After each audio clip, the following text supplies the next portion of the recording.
farm tractor needs weight for traction. The purpose of this film is to show how traction depends upon weight. It proposes to answer the question that many a farmer has asked. How heavy should a tractor be? Today's modern farm tractor is required to be capable of performing all jobs on the farm, from the lightest to the heaviest of work. This brings up the question of how heavy should a tractor be to perform all farm jobs efficiently. Should it weigh 4,000 pounds for light work such as mowing, 5,000 pounds for planting or cultivating, 6,000 pounds for heavier drawbar work, or 7,000 pounds for the heaviest tasks which require plenty of power and the weight for traction to apply that power? Simply stated, a tractor should have enough weight for traction to pull its load on any job without loss of power through excessive wheel slippage. There are two methods of providing weight for traction.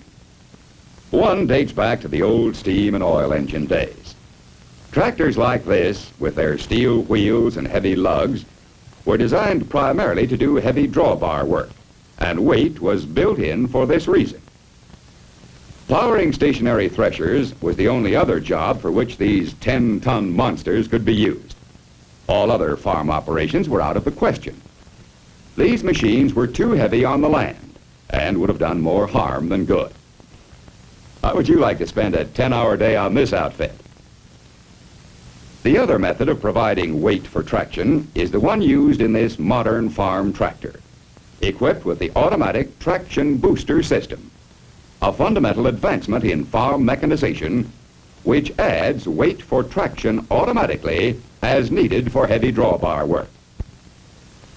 Fuel-consuming soil compacting weight does not have to be lugged through the field for the lighter mowing and planting jobs.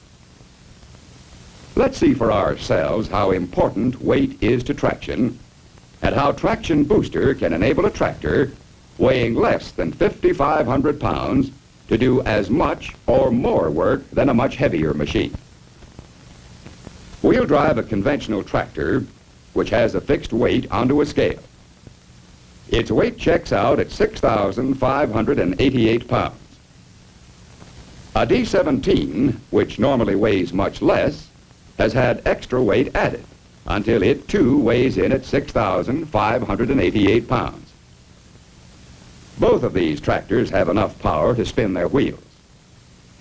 Now, hitched together with drawbars at the same height, all available power is applied.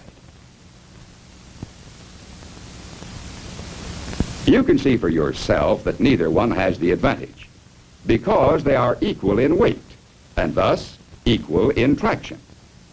Proof that number of gear speeds and horsepower offer nothing if power exceeds traction, or simply stated, if you spin your wheels.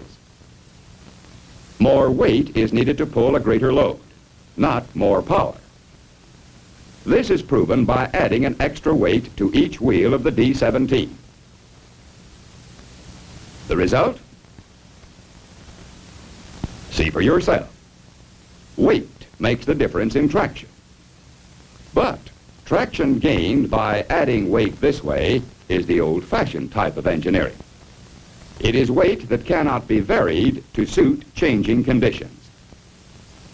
The modern way to add weight, as traction requirements call for it, is with the automatic traction booster, a fundamental advancement in farm mechanization developed by Allis Chalmers. Let's demonstrate. The tractors are now hitched to a skid which is loaded with enough iron to approximate the weight of a plow. The extra weight, which was added before, is removed from the D-17 so that the tractors are again of equal weight. They're started up, and as the load increases, the D-17's traction booster system automatically transfers the weight of the skid box to the D-17's rear wheels and outpulls the conventional tractor. Again, weight makes the difference, but this is weight added automatically as needed.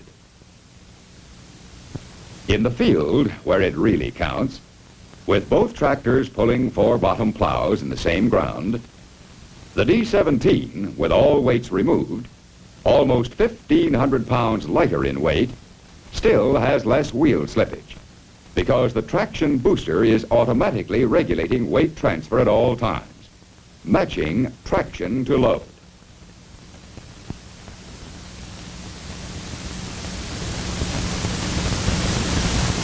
And in this run, the 17 is plowing at a depth of 8.5 inches.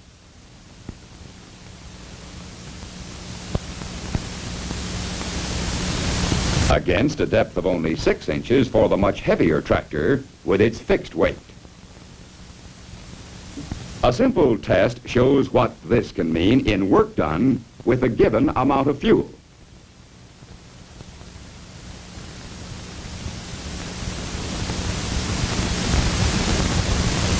Using a device which will feed the engine a measured quantity of fuel, and with the regular fuel supply shut off,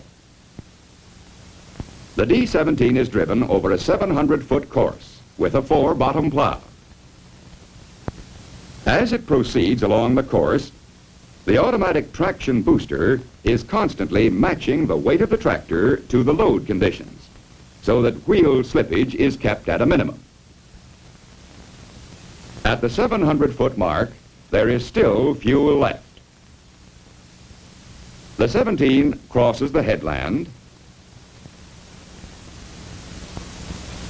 and starts the return trip. Even up this slope, wheel slippage is kept to a minimum because traction booster is matching weight to load.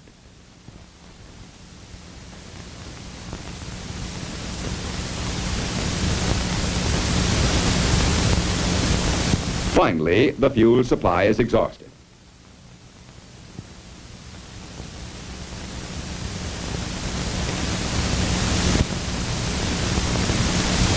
Measuring from the last marker passed and allowing for the headland crossed, the total distance traveled is 1,261 feet.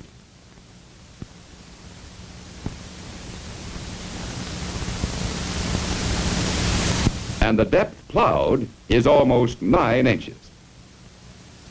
Now, let's give the conventional tractor, with its fixed weight, the same amount of fuel, and see what kind of a job it does under the same conditions.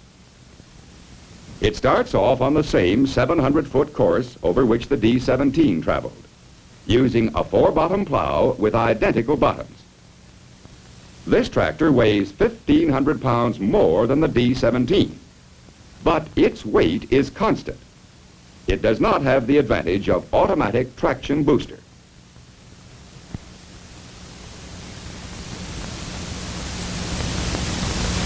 It reaches the end of the course, crosses the headland, and starts up the slope on the return trip, where even with its 1,500 pounds of extra weight, it is not making full use of its power because its wheels are slipping.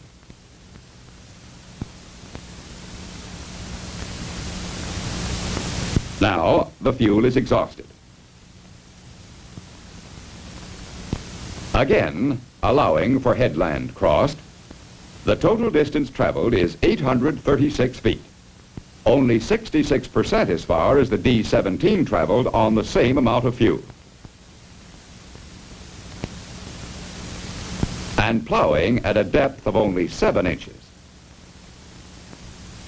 The foregoing demonstrations have answered the question, how heavy should a tractor be? It should be heavy enough to pull its load without excessive slippage. However, it can be seen that a tractor with built-in constant weight cannot work as efficiently on all jobs as one with a weight transfer system that operates automatically and is capable of adding the weight needed for traction. Another example of how farm mechanization has kept pace with the demand for more efficient and economical farm machinery.